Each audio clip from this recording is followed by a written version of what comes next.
10 NFL stadiums that no longer exist. Part 2. Forbes Field. In the beginning, Forbes Field was just a baseball field and the home for the MLB team, the Pittsburgh Pirates. The first football team to share the stadium with the baseball team actually wasn't an NFL team, but a college football team from the University of Pittsburgh, Pitt Panthers, and the Panthers would use the stadium from 1909 until 1924, before finally moving on.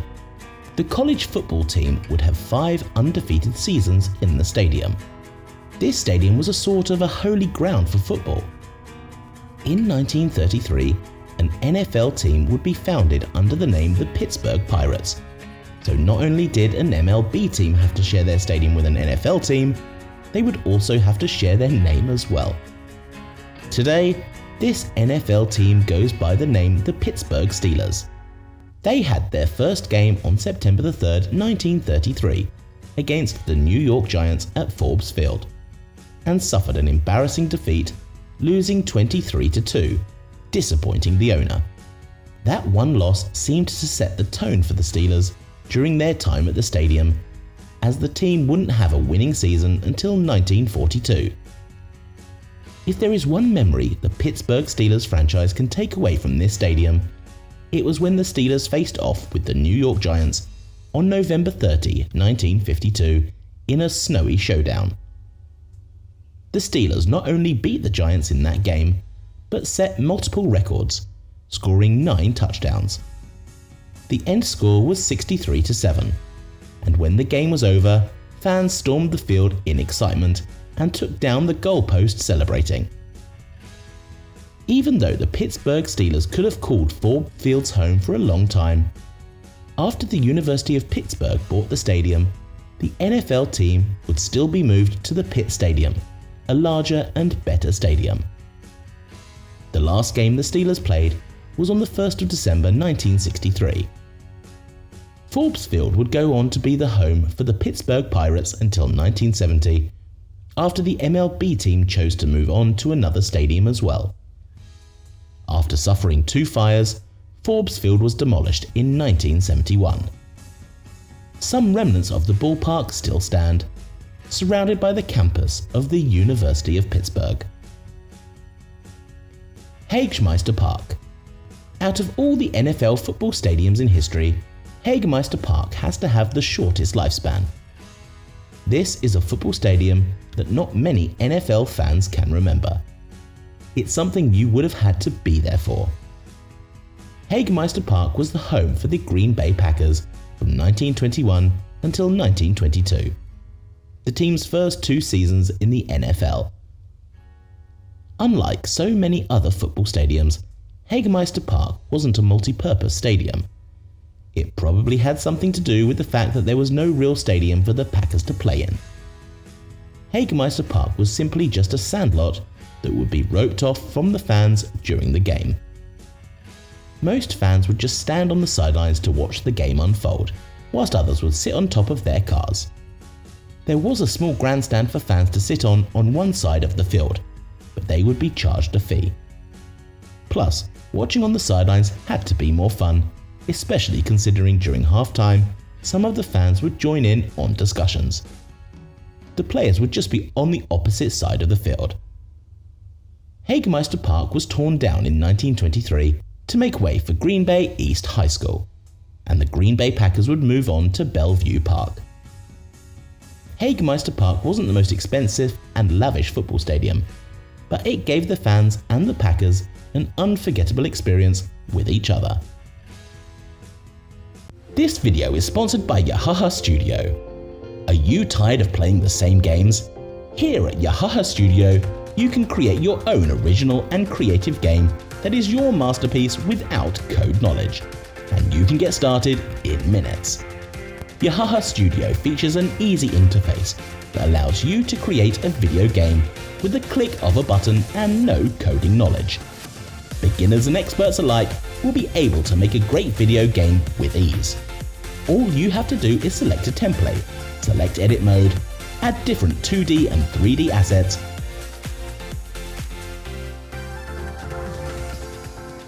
and have fun testing and playing your own game.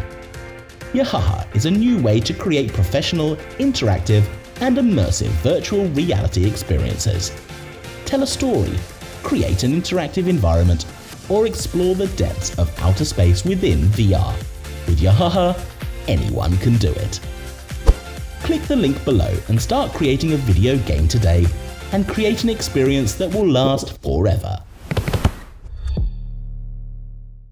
City Stadium. City Stadium was the third home to the Green Bay Packers after the NFL team moved on from Bellevue Park in 1925. The stadium was made out of wood and had a capacity of 6,000 seats. Ironically, the stadium was right behind the East High School. The same high school was built in place of Hagemeister Park. The first official stadium for the Packers, but was torn down in favour of the school. The Packers didn't just share a location with the school, but also used the school for locker room facilities. They had 7 championship seasons at City Stadium, but the stadium would never be home for an NFL championship game. Instead, City Stadium would lose that opportunity to another football stadium in Milwaukee. The stadium would actually lose to the Packers for part of their NFL season during 1933, when the team would go on to play at multiple other stadiums spread out across Milwaukee, but it was only 2 to 3 games a season. From 1931 to 1953, unfortunately though, that was around the NFL team found City Stadium inadequate to host any more games. The organisation tried to expand the field but was limited by the stadium's location. It wasn't just located behind a high school, but also by the East River on the east and north side. The Green Bay Packers were faced with a dilemma: either build a new stadium or move to Milwaukee for good. Eventually they came into the funds to build a new stadium in 1956 that the team is still using today. It would get the iconic name Lambeau Field in August of 1965. City Stadium would go on to be turned into a high school playing field. East High still uses the field till this day, like it was meant to be. Griffith Stadium. Just like so many other NFL football stadiums out there, Griffith Stadium was the home for an MLB team at first. Out of all the sports teams that would play at the stadium, it was the Washington Senators who had the longest tenure, and the most notable moments and traditions. There was even a special presidential box for whenever a president would visit. While the Washington Redskins wasn't the first football team to play at the stadium, they were the first NFL team to play there, after the team moved from Boston to DC in 1937. Griffith Stadium would serve as the home for the Washington Redskins for 24 seasons. In the 1940 NFL Championship game at Griffith Stadium, the Redskins would lose 73-0 to Chicago Bears, the highest scoring shutout in NFL history. During World War II, the Redskins were playing the Philadelphia Eagles when an announcement came over the PA system calling for military personnel to report for duty. That was how many fans found out about the Japanese attack on Pearl Harbor.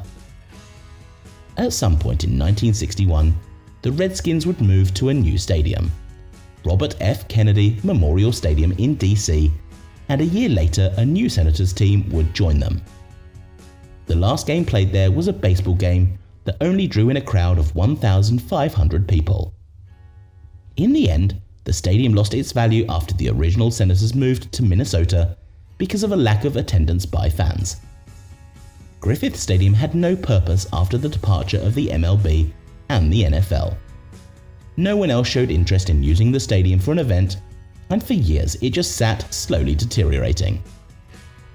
Howard University leased it for student parking until finally the stadium was sold to the college for $1.5 million after Congress approved the purchase. Griffith Stadium was officially demolished in 1965, and today Howard University Hospital sits in its place. Metropolitan Stadium. The idea of Metropolitan Stadium was born from the desire of Gerald Moore to lure a major league to the city of Minneapolis. After jumping through many hurdles and surviving setbacks, the Metropolitan Stadium would open on the 24th of April 1956 for its first game, a minor league contest between the Minneapolis Millers and the Wichita Braves. The NFL was interested in getting a team to the Met home for the longest, and the stadium hosted an NFL preseason game each September for its first 5 years. The Met wouldn't get its own NFL team until 1961, when the NFL was able to convince a team's owner to pull out of the AFL and join the NFL as an expansion team.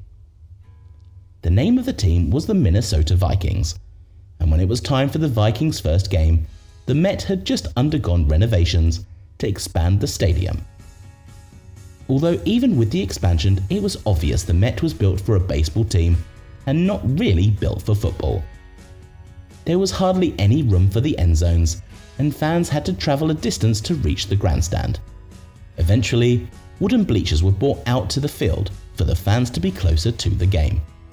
But the Metropolitan Stadium still gave the Vikings a great home field advantage during the cold weather. 10 playoff games were hosted at the Met, and the Minnesota Vikings won 7 out of the 10. Even though the Met was credited for being the thing to bring major league teams to the Twin Cities, as time went on, both the Vikings and Twins wanted out in the early 1970s. The condition of the stadium wasn't really holding up, and there was still a seating problem for football fans. While the Minnesota Vikings didn't want to pay to renovate the Metropolitan Stadium, they did like the idea of a whole new stadium.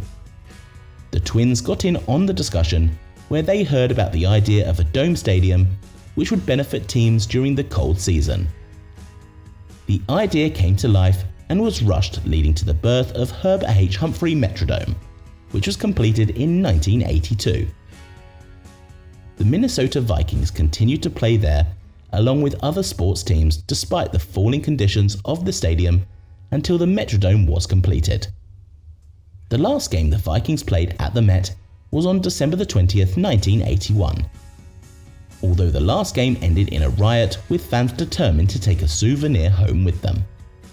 They stormed the field once the game was over, tearing down the goalposts, ripping up the field and the bleachers, taking apart the scoreboard and so on. Once the Vikings and the Twins moved in January 1982, the Metropolitan Stadium was abandoned and had no purpose. For 3 years, the stadium just sat there decaying and being vandalized until it was demolished in 1985. It took about 5 months for the city to destroy the stadium and clear the rubble. The Mall of America opened in its spot in 1992 and is still there today. Atlanta Fulton County Stadium. Atlanta Fulton County Stadium is the long name for this stadium, so to shorten it, some people call it Fulton County Stadium. The mayor of Atlanta in 1961 promised a stadium to attract a Major League Baseball team if he won. Ivan Allen Jr. fulfilled his promise, and Fulton County Stadium was the result, although it was a long journey to get the stadium built. Because he wanted to have a team for the stadium, but the search was hard, with some teams just slipping through his fingers. The Milwaukee Braves wanted to relocate to Atlanta during the 1965 season, but a loss in court forced them to stay in Milwaukee for one more season. In the end, the Braves and Oven would still get what they wanted when the Braves signed a 25-year contract for them to play at Fulton County Stadium starting in 1966. The MLB team wouldn't be the only team to call the stadium home that year. The NFL team Atlanta Falcons would join the league as part of an expansion and play at the Atlanta Fulton County Stadium as well. In 1975, the stadium was forced to change its name to the Atlanta Fulton County Stadium after Fulton County threatened to stop supporting the stadium financially. The Atlanta Falcons used the stadium from 1966 to 1991 until the Georgia Dome was built, and then the NFL team made the move to the newer stadium. The Milwaukee Braves followed in the Falcons' footsteps, moving to Turner Field in 1997. And even though Fulton County Commissioner wanted to keep the stadium alive for a Major League Soccer team, the plan failed, and Atlanta Fulton County Stadium was demolished between 1996 and 1997. A parking lot built for Turner Field now stands on the site, with an outline of the old stadium built in. Riverfront Stadium. Riverfront Stadium shares many things in common with so many other stadiums built during its time. The stadium goes by two names and was built for a Major League Baseball and football team to save a city some money. Riverfront Stadium was opened on the 30th of June 1970, with the Cincinnati Reds playing the Atlanta Braves and losing 8-2. Even though the stadium opened up with a Major League Baseball game, it was the lure of a professional football team that made the city want to build a stadium in the first place. The Cincinnati Bengals called the Riverfront Stadium home from 1970 until 1999. The coldest NFL game in history was recorded at Riverfront and is known as the Freezer Bowl. It was on the 10th of January 1982, an AFC Championship game where the Bengals beat San Diego Chargers 27-7 and got them their first trip to the Super Bowl. Riverfront Stadium would go on to host the 1988 AFC Championship game, with the Bengals beating the Buffalo Bills. Even though it was common for most NFL teams to have their logos on the field, by the late 90s, the field for Riverfront only had basic markings, and the Bengals would never see their logo or writing on the field. The Cincinnati Bengals would be moved to the Paul Brown Stadium in 2000, after the new stadium was built with a jungle theme incorporated. From Riverfront Stadium being nicknamed the Jungle when the Bengals went 10-0 during the 1988 season, Riverfront Stadium went by another name, Synergy Field, as part of a sponsorship deal with a Cincinnati energy company. After the Bengals, the stadium was used only by the Reds and the field was remodeled for baseball use. Riverfront Stadium still didn't last very long, being demolished on the 29th of December 2002. Today, part of the site is now occupied by Great American Ballpark and the National Underground Railroad Freedom Center, along with several mixed-use developments and parking facilities. Mile High Stadium. Mile High Stadium was only meant to be a stadium for a minor league baseball team built in 1948, with Bob Howsam as the owner. During this season, the stadium was known as Bears Stadium, but when the 1950s hit, Howsam wanted Denver to be part of the big leagues. He was told the stadium would need to be bigger, leading to the stadium being expanded to hold more people. The capacity went from 18,000 to 23,000, although it wasn't enough for Denver to be awarded a Major League Baseball team, and for a while, Howsam was just trapped with the stadium. He would never see his dream come true, as eventually the debt would become too much, forcing him to give it all up. In the early 1960s, the city of Denver would take over and expand the stadium to 50,000 seats, in part of a deal with the NFL to have a football team.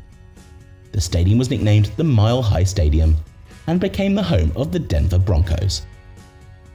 The NFL team sold out every single game at the stadium, including pre-season games. That would lead to more expansion until the stadium had 61,000 seats. And then came the introduction of the Colorado Rockies, an MLB team. The Rockies would only use Mile High Stadium from 1993 to 1994 before leaving, but they were replaced by a Major League Soccer team, the Colorado Rapids, who arrived in 1966 and played in the stadium until 2001. They were the last professional sports team to use the stadium. The Denver Broncos had their final football game at the Mile High Stadium on the 23rd of December 2000. The NFL team enjoyed perfect records against numerous teams at the stadium. After the departure of the Rapids and Broncos, who both moved onto Empower Field, Mile High Stadium was closed down in 2001 and demolished in January of 2002. Today, there is a parking lot for Empower Field where Mile High Stadium used to be, but there is a mini replica of the old stadium in the parking lot.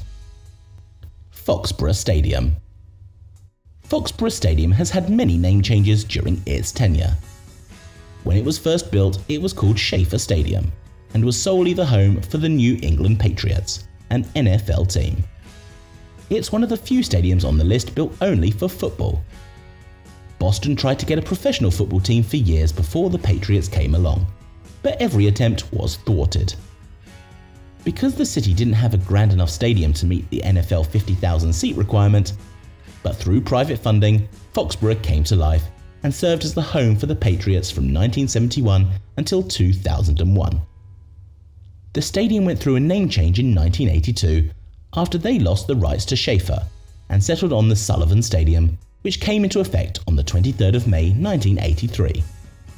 But the name would be changed again when Robert Kraft purchased the stadium and renamed it Foxborough Stadium. The stadium would go on to become the home for an MLS team, New England Revolution, from 1996 until 2001. It hosted important soccer events like the 1994 FIFA World Cup and the 1990 FIFA Women's World Cup. Eventually, Foxborough Stadium would be out of date with modern NFL standards, and that led to it being demolished in 2002. The stadium was scheduled to be demolished on the 23rd of December 2001, but it was held off as Tom Brady led the Patriots of the NFL playoffs and to the team's first Super Bowl, with Bill Belichick as the coach. The team won their first Super Bowl and Foxborough Stadium was demolished afterwards. A new stadium was built in its place called Gillette Stadium and a shopping centre called Patriot Place. Franklin Field. Franklin Field has a long history and in the early days was a multi-purpose sports stadium for the University of Pennsylvania. The Penn Relays were a track and field team that were the stars for a long time. The university's football team, the Penn Quakers, would play at Franklin Field as well, and the school had one of the most successful football programs in the country. NFL legend Red Grange set a record when he rushed for 331 yards in 1925 when Penn lost to the University of Illinois 24-2. The Philadelphia Eagles called Franklin Field home from 1958 until 1970. And while the NFL team didn't have to pay rent because Penn was a non-profit organization, the Eagles would donate $75,000 to $100,000 a year to help with renovations and other expenses. Some notable events that took place at the stadium was when NFL Commissioner Bert Bell suffered a heart attack and died during the Eagles and Packers game on October 11, 1959. One of the greatest NFL coaches in history, Vince Lombardi, suffered his only career playoffs loss when the Eagles defeated the Packers 17-13 in the 1960 NFL Championship game. Eventually, the Philadelphia Eagles would move into the newly built stadium called Veterans Stadium in 1971. Franklin Field still stands today as a stadium for the University of Pennsylvania, but the stadium will always be a special place for the Eagles. NFL Bert Bell once said, "Franklin Field saved pro football in Philadelphia because it brought a new era for the fan base." If you enjoyed this video, click that like button and subscribe for more videos about stadiums.